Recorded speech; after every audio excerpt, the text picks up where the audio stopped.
We were still wearing our coats when my mother said it. The house smelled like cinnamon and old heat. That particular winter mix that makes everything feel staged for a photograph.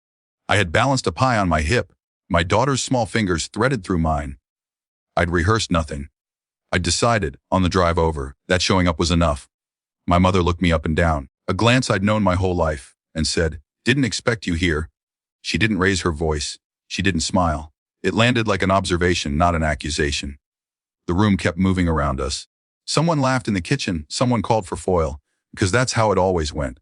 The remark would be absorbed and refiled as tone, not content. My daughter squeezed my hand. Harder than usual. "Did we do something bad?" She whispered. Her voice was small, careful. She'd learned that carefulness somewhere. Not from me, I hoped. I knelt and kissed the top of her head, breathing in the clean smell of her hair and winter air. "Not at all," I said. I made sure it sounded certain. "We didn't do anything wrong." I stood up, set the pie down where it wouldn't break, and thanked my mother for opening the door. That was all. No explanation, no correction. I turned us around and walked back into the cold. In the car, the heater clicked and hummed. My daughter buckled herself in and stared at the dashboard like it might explain something I hadn't said yet. "Are we going somewhere else?" she asked. "We're going home," I said. She nodded. "Okay." That was the gift I hadn't expected, the ease with which she accepted it. Children don't need perfect families. They need coherent ones. They need to know what to do with the information they're given. As we drove, memories kept surfacing the way they do when you stop pushing them down. Other holidays. Other comments that were framed as jokes. Other times I'd stayed too long, proving endurance as if it were a virtue. At home, we put the pie on the counter and turned the lights on. We changed into pajamas. We made grilled cheese. We watched a movie we'd already seen twice. My daughter fell asleep with her feet tucked under my leg, and I stayed still until she was breathing deeply, her face untroubled. 2 days passed. I didn't get a message asking if we were okay. I didn't get an apology for the remark. What I did get were the usual notifications, the quiet confirmations that the systems I'd set up years ago were still doing what they'd been doing without comment. I'd opened the account after my divorce, back when everything felt precarious and I wanted a buffer. Over time, that buffer had become a bridge for others. A shared login, a standing transfer, just for now. I didn't resent it then. It felt like being useful felt good, until it wasn't. On the second morning after Christmas, while my daughter colored at the table, I opened my laptop. I didn't rush. I didn't hesitate. I removed authorized users. I stopped automatic transfers. I changed the password. I didn't write a message explaining myself. I didn't feel the need to perform clarity for people who had always benefited from my silence.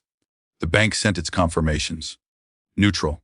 Immediate. That afternoon, my phone started buzzing. First confusion, then urgency. Then the tone shifted, softened, sharpened, softened again. I watched the pattern without participating in it. My mother called 3 times. My father left a voicemail asking if there'd been some mistake. An aunt texted to say everyone was worried and could we please talk. I waited. That evening, after my daughter was asleep, I answered one call. My mother didn't greet me. "Why would you do this?" she asked, breathless. "We needed that access."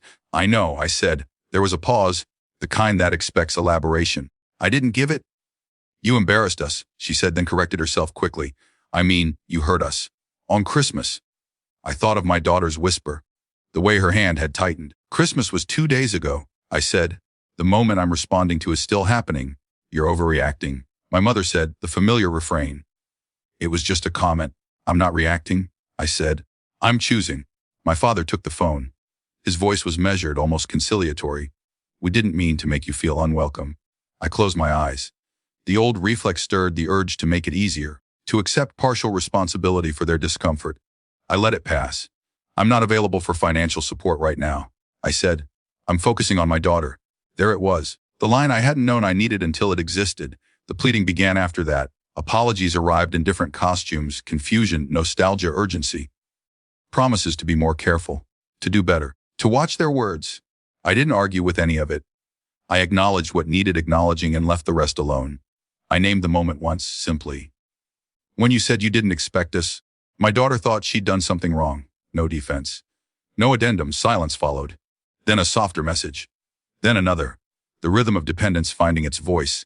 Over the next weeks, the fallout was practical. Bills rerouted.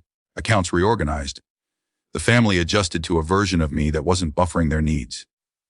Some of them didn't like it. Some of them pretended not to notice. I noticed something else instead. My daughter started asking fewer questions about other people's moods. She stopped checking my face when we entered rooms, gauging whether she should shrink. She took up space the way children are supposed to. One night as I tucked her in, she said, "I liked Christmas at home." "Me too." I said, "Next year can we do it the same way?" I hesitated, not because I didn't want to, but because the future had a way of negotiating itself. "We'll do what feels right," I said. She smiled and turned onto her side, satisfied. I don't know what will happen next. Families have long memories and short attention spans. Repair might come. Distance might settle in. Both carry costs. What I do know is this: dignity doesn't announce itself. It shows up as a series of small, unglamorous decisions that protect the people who trust you with their hands. When I think of that moment at the door, the look, the sentence, the way the room kept moving, I don't feel anger anymore, I feel resolve. And something like hope, tempered by consequence. We didn't do anything bad. We just left.